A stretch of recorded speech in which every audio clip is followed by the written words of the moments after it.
My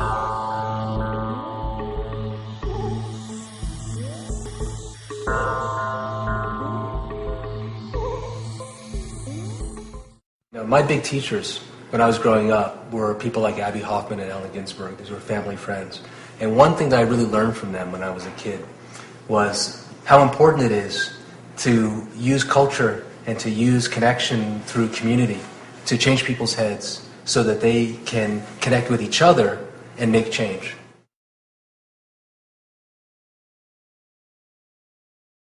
Douglas Engelbart, who is really the great genius that every American school kid ought to know about, who invented the personal computer and the way that you use it back in the early 50s. His initial vision behind all of these tools was, he didn't do it to get rich. He didn't do it because, he wanted to be the biggest businessman on the planet. He did it to really help make the world a better place. And the way that he phrased it, how can I help the world collectively solve complex problems? He started thinking, I don't need a computer to answer questions I can't answer. I need a computer to help me collaborate with other people, and we can collectively answer questions. And he got a vision in the early 1950s of somebody sitting at a desk with a screen and a keyboard and a wire going out of the back of that screen, connected to the same kind of device somewhere else, and two people manipulating symbols on these screens, and they're collaborating. And they're using computers to communicate and to share information. And essentially, this was the beginning of the whole idea of distributed online networks. One of the most amazing things about the internet is that it's a distributed network. It's not a centralized hub where all the information is held at the center and you sort of stuck at the end dealing with the center, trying to find out what's going on. Instead, it's more like a mesh. And what that allows for is a way of information flowing to the edges so that power doesn't concentrate in the center. The old media paradigm, essentially the broadcast model, was, every day something happens in the world, it's news, it gets gathered at the office of the newspaper or of the television station, and it gets broadcast out, because a handful of people basically decide what's important and want to tell the rest of the world what's important. This new model, this distributed media model, enables anybody in the mesh network, basically, to see something that's important that's going on and get it out to everybody else in the network. What it also allows for, if you design digital identity technology, is for everybody in the network who share certain interests to find each other, connect, and then self-organize. What we're really missing right now is the opportunity for us to very easily find one another and the information and ideas and entertainment that would be most valuable to us, so that we can self-organize. Back in the 60s, that kind of connection happened in happenings, in parties, in the park, right? But for various reasons now, people are much more kind of isolated in their own kind of universe, and they're using the internet to sort of to connect with each other. The problem is that the way that they're connecting with each other through places like Facebook and MySpace is, within these, what they call a walled garden, within these silos that are controlled by corporate interests. And the only way that you can express yourself within Facebook or MySpace is using personas that are created through these tools that are designed in order to make other people money. The whole thing is designed around a business culture and a business structure, and not really around, who you are and how you can best express yourself. When you give people the opportunity to really express their heart, and to and when folks start to really say what it is that is the truest deep down, and other people can see that and share it, that's when revolution happens. But what we're learning is that sites like Craigslist, or for that matter Wikipedia, or others, the deal is that we've got something going which someone called the consent of the governed. Again, there's not formal governance on our site or Wikipedia like there is in the U.S. government, but the concept of consent of the governed is very much real, and that's how Wikipedia works, and that tends to be how we work. And that's true of our government a couple hundred years ago. The deal is that back then, people had some visions of a more direct democracy, but you can't have 100,000 people participating in government at once if it's all face-to-face. Because whether it's in commerce or governance, face-to-face communications is always more effective. It's better than this online detached stuff. But the deal with face-to-face communication is that it doesn't scale. So a couple hundred years ago, people were participating in grassroots democracy, but the deal with that is that it didn't scale beyond maybe the hundreds or thousands.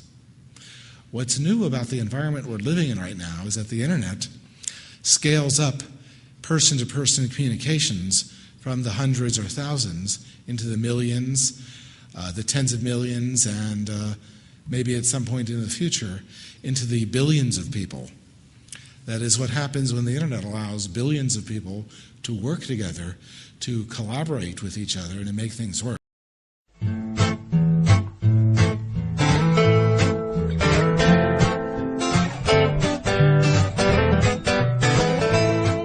By definition, a democracy is a system where the people rule their country, and therefore the people decide who is in charge. The very root of the word democracy shows where the power should lie, that is demos from Greek meaning people and kratia from Greek meaning power. In the late 1700s, the forefathers of Western democracies had to confront big structural challenges. How could they create a truly democratic process where millions of people lived over vast lands?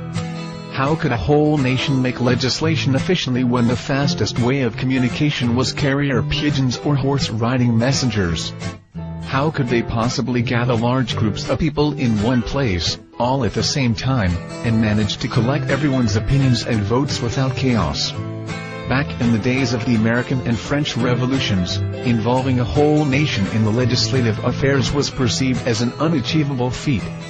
Therefore, the forefathers of our democracies compromised. The people would elect representatives for large areas. These representatives would all gather together in one place to introduce, debate and vote on laws on behalf of their electorate. Over 200 years later, we are still using the same legislative system. Yet technology has evolved to a place where true democracy can finally be born. Today we can communicate at lightning-fast speeds over vast distances.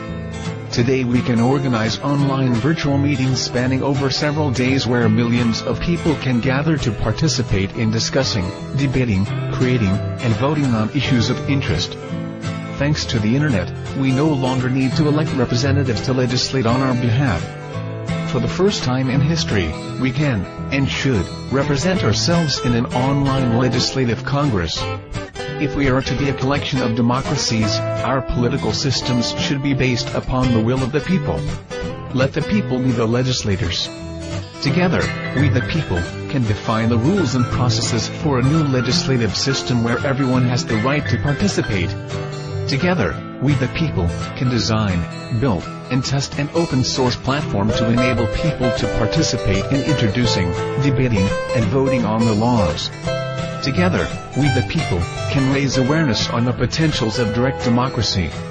Together, we the people, can write a constitution with direct democracy at its foundation. Together, we the people, can petition to ask for a national referendum on switching to direct democracy. Get involved today at www.igovern.org.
that the General Assembly at Occupy Wall Street and Liberty Plaza is a form of direct democracy, and it runs on modified consensus.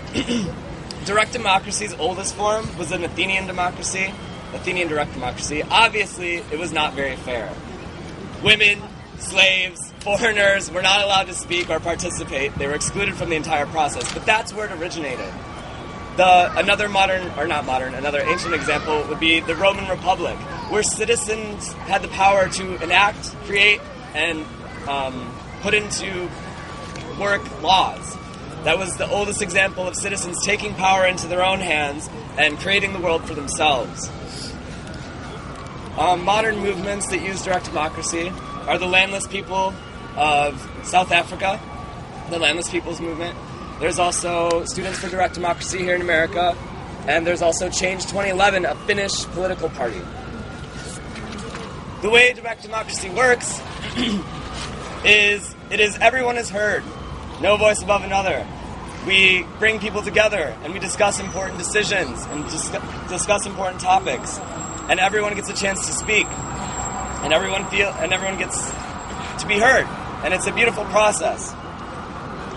We run on modified consent. What that means is that generally everyone is in agreement when we come to a decision. Sometimes they're not, and that's not a meaningful consensus. What we want and what we're hoping to achieve is an agreement by everyone. So that way no one is excluded and no one is stepped on. I'd like to review the process with you guys if I can. So this is like a facilitation training. What you can use these tools for is to go back to your communities and hold general assemblies in your own communities. These are empowering tools. They're really useful. They're not perfect. This process isn't perfect, but it's a good model to follow. And the more you do it, the more perfect it becomes. So let's start with a review of hand signals. There were 3 that were reviewed at that General Assembly. One is this. This means I agree, or I feel good. I like where this is going. This means, I don't know, I'm kind of on the fence, I'm not really sure.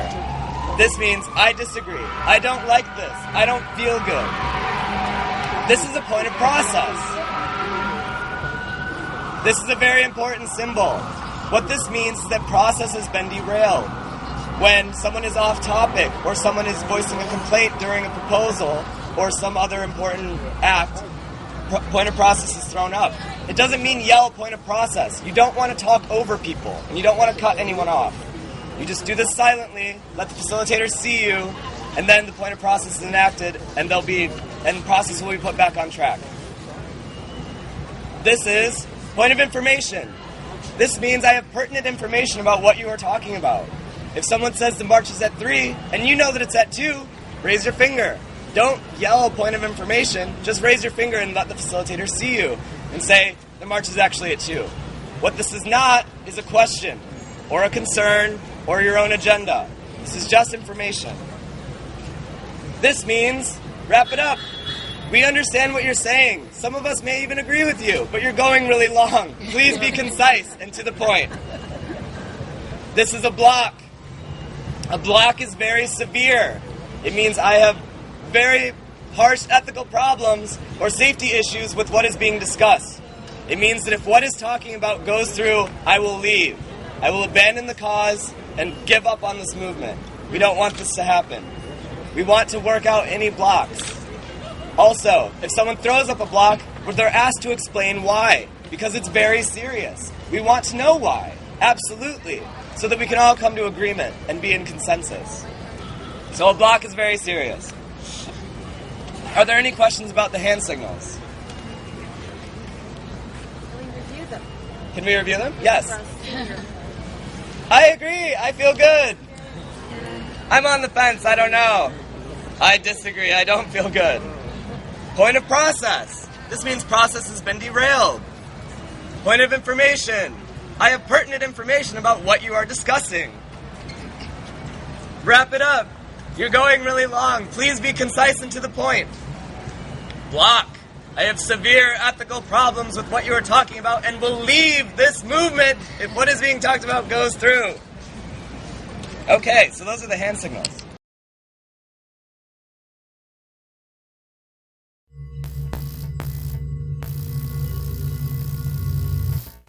Well, this is a very long historical and personal article about the beginnings of the student movement, SNCC and SDS, and the call for participatory democracy at the founding convention in 1962, in that period, just that 2-year period. Participatory democracy is a jumbly phrase that came from the lips of my philosophy professor at the University of Michigan, Arnold Kaufman, in a seminar.